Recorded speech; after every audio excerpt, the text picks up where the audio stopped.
The WNBA has to kind of go back to the drawing board to see how they can make the league more marketable, because the value is there. I got some suggestions, but they're not going to be things that people want to hear.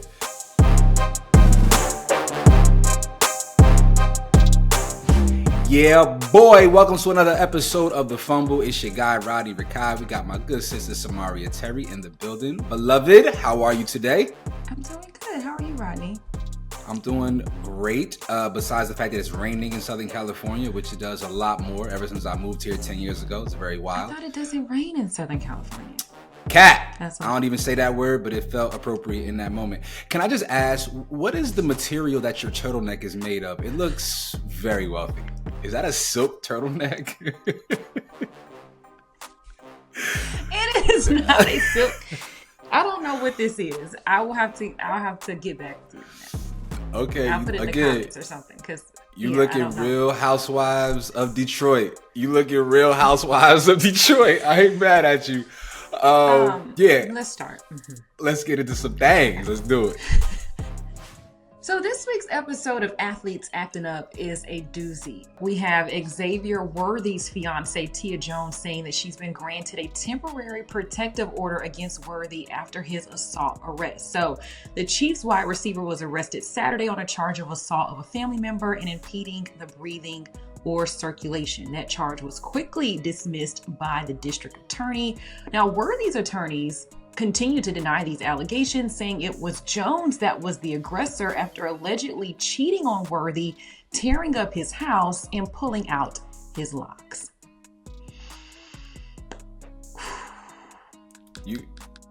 Why don't you tell me what you feel about this out the gate, so I can just get, because I think the female perspective is really important on topics like this, because as a man, my innate reaction is to try to protect, but I don't know if it's warranted in this situation. So I would like to hear from you first, if you don't mind. Okay, my first thought was, Xavier, you had a stellar rookie season in Kansas City, right? Like he led the team in touchdowns, which is amazing to do when you got Travis Kelce up here, getting receptions like a receiver.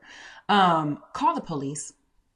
And I understand that we're in a climate where, Rodney, listen, I understand we're in a climate where maybe that isn't the smartest thing to do, but you ended up being arrested anyway when you should have just filmed what was going on and called the police or called your attorney or something, or leave the house, call the police, have her removed from the house. Because it didn't look good in the beginning when it first came out. I think that he has a very good legal team that came out and was like, oh no, this not what happened. Okay, what so that was your initial reaction. Where do you stand? Where do you stand right now in this moment? I still think he should have called the police. When he Samaria confronted Terry. her, Rodney, when he Samaria confronted Terry. her. Samaria. Okay, let's. I'm saying, okay, have an honest conversation. I want to know what you. Let's have an feel honest like conversation. We're having an honest conversation. Let's He's be Xavier real. Worthy, right? You're Xavier Worthy. You're down in Texas. People remember you from Texas. I think it would have been better for him had he called the police and had her legally removed from his home, instead of trying to, it seemed like, maybe take matters into his own hands. He got beat up and he went to jail. And he had to cut his hair because she pulled his hair out. All right, Samaria, is there any situation that you feel like he would have came out on top? Because if as a man, right, and especially in our community, in our culture, if you involve the police in anything, you're already labeled a snitch or some kind of less than individual in our community. If you call the police as a black man, if you involve the police in any kind of situation, you are weak. You a B word. You're a whole bunch of things, right? I've seen people get shot, right, and be labeled a snitch because they told the police who shot them. And it's just like, yeah, but you shot me, so shouldn't I be allowed to tell the people what happened? A little different. No, So there's an ideology that exists and that permeates in our community that when you involve the police, you're less than. And if you call the police on a woman, then you really got no backbone and spine. You as a man can't even control a woman in your home environment. There are so many men who really do not know what to do in that moment, because as a public figure, he is also now worrying about what the public discourse is going to be around his actions. So yeah, I am Xavier Worthy. I am somebody that people know. I did just have a great rookie season. So that means that my name in any situation is gonna garner a certain level of conversation. And so if I call the police, if she beats me up, so I really don't know what to do. And beyond all that, if I call the police, who's to say once they get here, they're going to know who I am and won't try to treat me as if I'm somebody who's deserving of less than a level of respect that all police officers should approach all humans with, and ultimately cost me my life. That is the real life situation that men have to deal with when encountering police officers. It don't matter if you've done nothing wrong. The fact is the outcome can always cost you your life. That's a real thing that we got to deal with.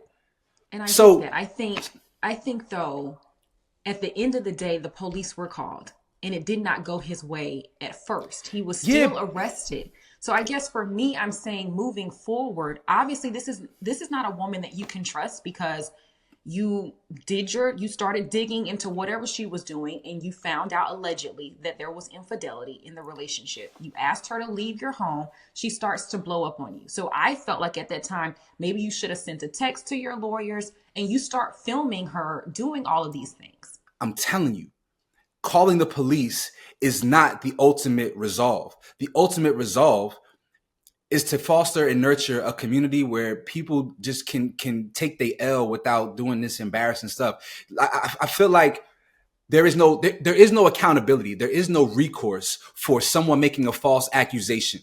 That does not happen, right? There is no recourse. So if whatever she says, and there's never like a retraction. So whatever she says, if it goes big, if it goes public, if it goes viral, that's the story. Mm-hmm.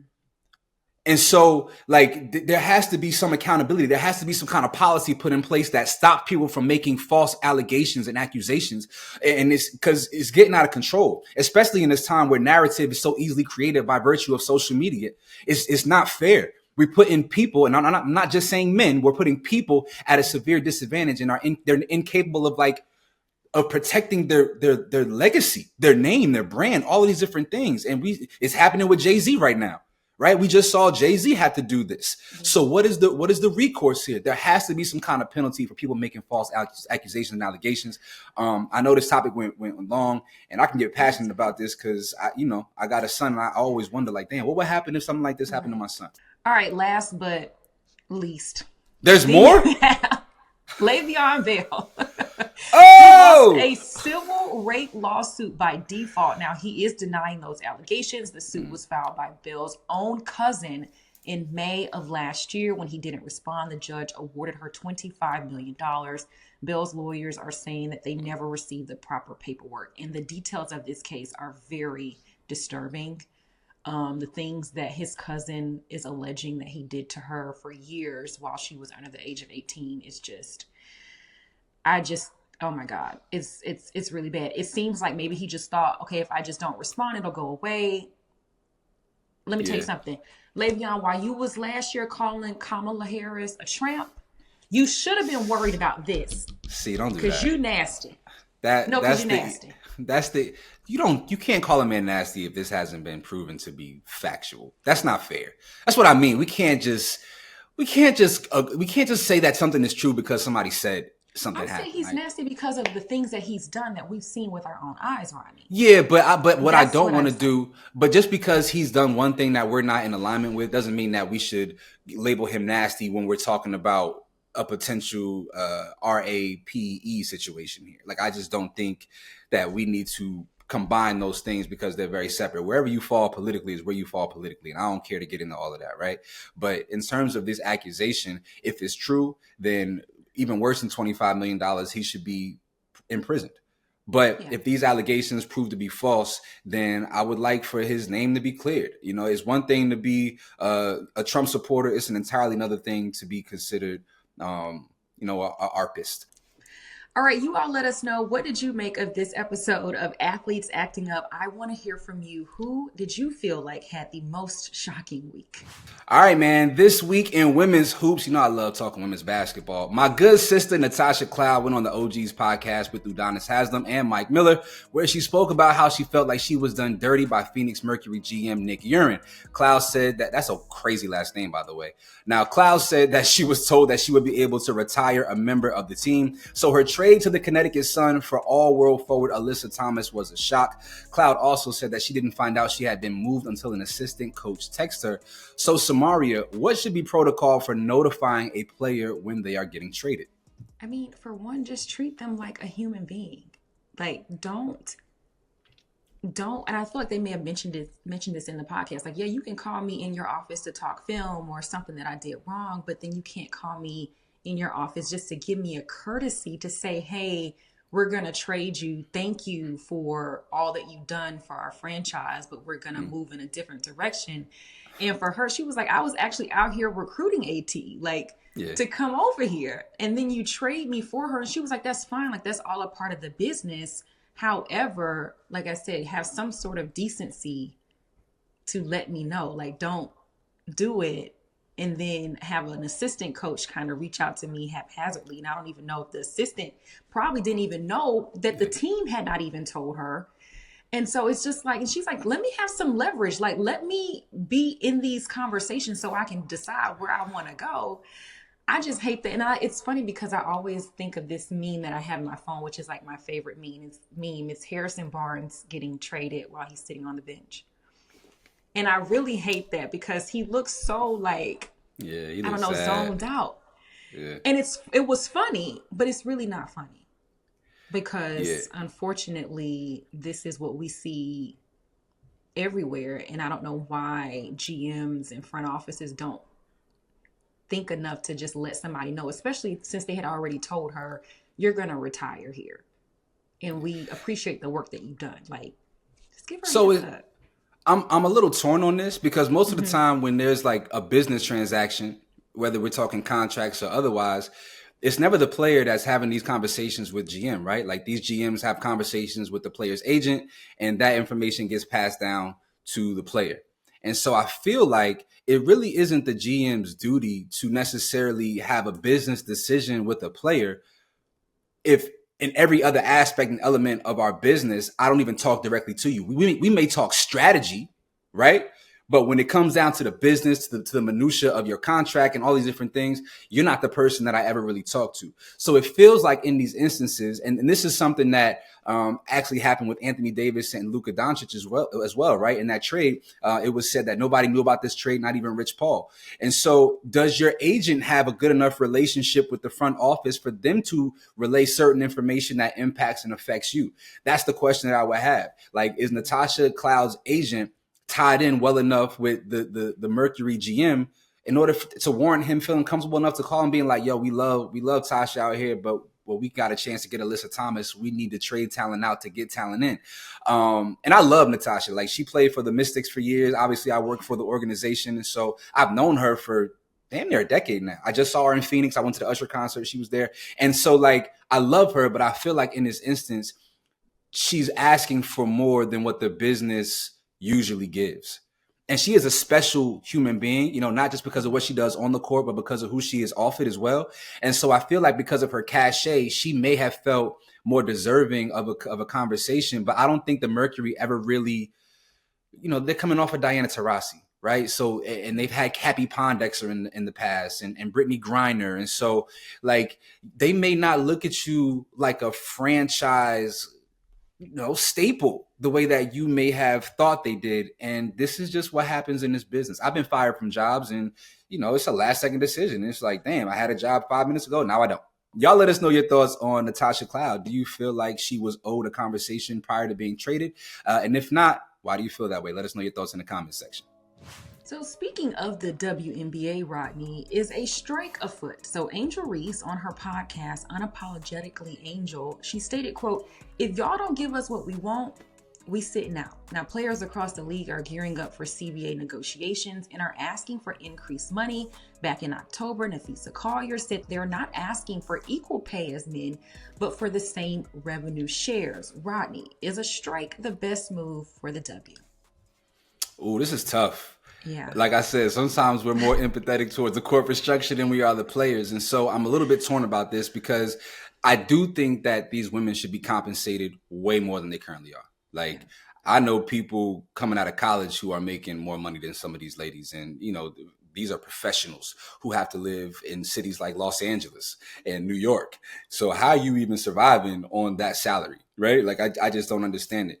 At the same time, we have this swell of momentum and this swell of investment emotionally into the sport. And so to pause the league or potentially pause the league, I feel like will dissipate the attention, because oftentimes, like when you have somebody's attention, you got to maximize the window. And if you pause, we never know who's going to get back into the fold of being invested. I don't know what the fix here is. I hope that there is no stoppage of play. I feel like it would be a great tragedy to the momentum that they've built up over the last 2 years, I guess we'll call it, for some people. For me, I've been a fan for a long time, but you know, there's been obviously more of an investment the last couple of years. And I hope that this doesn't happen, but I could understand them wanting to be paid more because their pay salary is disgusting.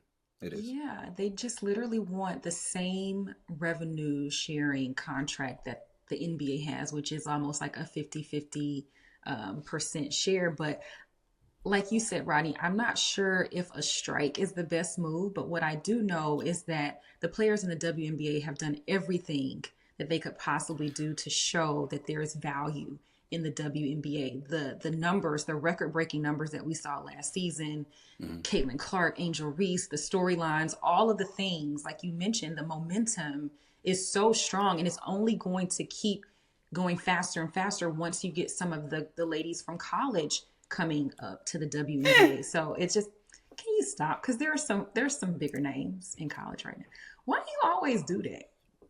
Okay. I wanted to say one more thing serious before I started making jokes. Right. You didn't even let me finish my I just had a reaction. That was my truth. Let me live in my truth. But go ahead, go off. Come on. I'm just saying that the WNBA has to kind of go back to the drawing board to see how they can make the league more marketable, because the value is there.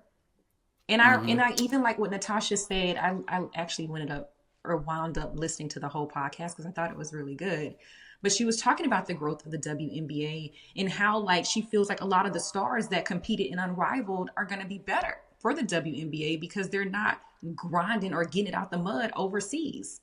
And she's like, we're able to really hone in on our game, perfect like 101, like all of the little things, the nuanced things that they're playing for 3-on-3 will be better in the WNBA. So I think it's all seems to be shaping up to be really good for the W. But y'all got to find a way to make it more marketable so that these women can get more pay that they deserve. Do you have any suggestions on what marketing strategies they should implement? What do you think are some things that will help grow the game? I don't know. You don't know. So, I really don't. Okay. I got some suggestions, but they're not going to be things that people want to hear. Like, because we have what we have. We have a high level of competition. We even got messy storylines. We got teammates dating teammates and dating opponents, and you playing against your girlfriend. Like, we got all the tea in the world, right? We have elite skill. We have big names, and the sport has grown in lieu of those things.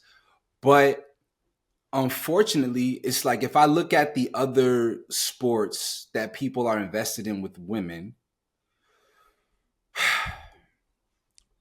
women are beautiful and people want to, for whatever, I'm not saying it's right. What are you saying, Rodney? But beauty and lifestyle goes a really long way in marketing women. It's just, they go hand in hand.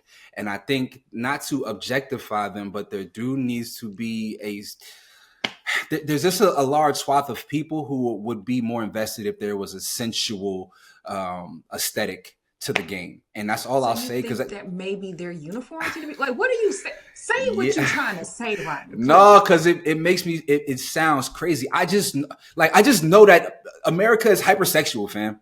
Like, that's just what it is. Like, America is hypersexual. And and even beyond like the WNBA, right? If the NBA numbers were dropping, I can make a case, well, yo, like, let the brothers play in gray sweats and maybe let's test that out and see what the numbers do. Like, it's just because people have a fascination with seeing. It's why the ESPN naked issue always does so well. People want to see what people look like naked. Or get close to it. It's a real thing. Like, we can ignore it and we can act like it doesn't happen. But every single time anybody has been on a train or public transportation, we have all looked around and been like, I wonder what that person looks like naked. It's just and it's not because you're a pervert. You've done that. Everyone has done. That's very weird. I will also say too that, I always bring it up. The vitriol on social media aimed at Angel Reese when she said what she said was so obnoxious. Like, I just need y'all to just chill. Just chill. No. You don't want people to chill. No, you don't want people to chill. You don't want people to chill. Oh, y'all want to sit out cool. Like, we don't even care. That's not true. Yeah, but sometimes in that instance, I don't think the messenger was the right person. Like, yeah, Angel Reese is very popular and she had a good rookie season, but she has a lot of holes in her game. And so people are tearing her down because she is a black woman for sure. But then there's also people who tear her down because, she shoots layups and hits the bottom of the backboard. And so I feel like people are kind of just, they're split in their criticism of her. But you do not want people to chill. You want players that people have a visceral reaction to. That is where we are as a society. There's no more room for nuance. Either you want somebody that makes people extremely hot, that make people react. Well, that's what she did. And she got everybody talking about it because Nafisa and Nneka were talking about this in October of last year. And they're not polarizing. Right. It did not make headlines, but when Angel said it on her podcast with Dijonani Carrington, another one of those players that people have this visceral reaction to, it went crazy. Now people are talking about it. It's on mainstream media. I react when I see Dijonani Carrington. Yeah. You what? I react when I see Dijonani Carrington too. All right. Well, you all let us know in the comments. What do you make of Angel Reese saying that if they do not get the money that they deserve, they will sit out? Do you feel like that's the best move for the WNBA? Okay, dokie, artichoke. It's time for the fumble of the week. And this week it is going to Rutgers men's basketball team and me. I'm ride or die for mine. And if something is from where I'm from, I'm going to represent it and talk about it like it's the best thing since the iPhone. So when the university that represents the state of New Jersey, Rutgers, got Dylan Harper and Ace Bailey slated to be top 3 draft picks to sign up to play in Scarlet Red, I got beside myself and talked crazy, okay? I told everybody who would listen that they were both better than Cooper Flagg, and I might have been wrong. Rutgers has been ass cheeks this year. Their season is already over because they lost to USC in the Big Ten tourney. Head coach Steve Pikiell has had some good years at Rutgers, but those were teams without high expectations or elite talent. Some coaches aren't made to coach superstars, and that's what it's looking like for Steve. He never could find that balance between freedom and structure that you have to give elite talent. And then the transfers that he brought in just didn't do their job as well. Just a waste of an opportunity to give Rutgers a facelift and make it a real landing spot for high-level talent in the Northeast. That now looks like it will be St. John's. Now, in my opinion, I still feel like Dylan Harper has a chance to be a better pro than Cooper, but I got to give credit where it's due. Because the truth is, Cooper Flagg has been the best player on the current number 1 team in the nation, and I got to keep it all the way at that while he's been the best player in the entire country. He leads Duke in every single statistical category on both offense and defense, and Duke has only lost 3 games this year. And I despise Duke because I grew up a Carolina fan, so I got to add a little bit of hate. The main reason why Duke is ranked number 1 and they haven't lost that many games because the ACC has been by far the worst Power 5 conference in college basketball this year, and that's part of the reason why Cooper Flagg be looking like Captain America. But nevertheless, I got to learn to hold my own L. And so this week, like I said, Rutgers and myself get the fumble for putting too much dip on the chip. So, Samaria, do you feel like Cooper Flagg is going to be a savior someday for an NBA team? Yes. And to kind of piggyback off of what you said about him being the best player on the best team, but the ACC isn't really good. I feel like their non-conference schedule was still tough. They beat my Tigers. And that was a big win for them. I'm serious. But yes, I do feel like he can go and save a franchise because, for one, he has this superstardom that is going to put fans in seats, right? Like, he already got people coming out the woodwork to get autographs and all the things. He got the big New Balance contract. And listen, he's a superstar. So, yes. He's a star. I don't know if he's a superstar. You just said he was the best player in college basketball. So yeah, but that was Zach Edey last year. That don't mean just because you're the best player in college basketball, you're a superstar. I'm just. But we knew that Zach Edey's game, it was going to be difficult to kind of translate. He's slow. Yeah, we're not worried about that with Cooper. I have some questions about Cooper's ability to be the main focal point of an NBA offense. I still need to see what that looks like on an NBA level when he's playing against people who are every bit the athlete that he is.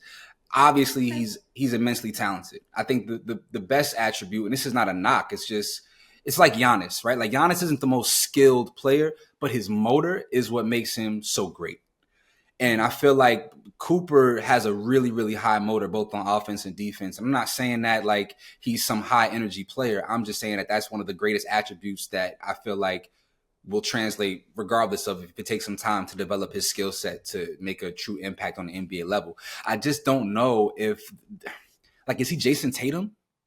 Right? Like, you can kind of say they're built kind of similar, but I don't think he has the fluidity on offense as a Jason Tatum. But maybe. Like, do you feel like he's better than Jaylen Brown? No, I wouldn't say that. I don't see that. So I'm wondering, like, is he going to be the guy who can be the guy, or is he going to have to be a guy like a Chet Holmgren who's, going to be a really good number two, but not necessarily the guy that will lead your franchise out of misery? Like, if he goes to the Wizards, I don't think he's about to save the Wizards. I saw some people saying, like, maybe the Hornets. Oh my God, him and LaMelo Ball, LaMelo would ruin Cooper Flagg's career. You do not want LaMelo Ball is an unserious individual, and the Charlotte Hornets have been probably the worst franchise. They're unserious. Oh, it's a super unserious franchise, 1,000%. It is what it is, like, Y'all let us know your thoughts on my fumble of the week being Rutgers University. Because the team has been so poor with Dylan Harper and Ace Bailey, do you feel like they have ruined the opportunity for smaller market teams to go ahead and get those 5-star recruits? Let us know your thoughts in the comment section. All right, that's all for this week. Thank you so much for joining us for another great episode of The Fumble. Make sure to subscribe to The Fumble and at The Fumble Sports on our social media platforms. You can catch us every Friday right here at The Fumble with myself, Samaria Terry, and my co-host, Rodney Rikai.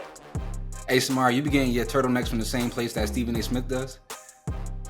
That man, he had the black, he be dressing like 101 Dalmatians. Like, you see him, he be having a black turtleneck, then he be having a white turtleneck, he be having a chain. Bye. No? We out here.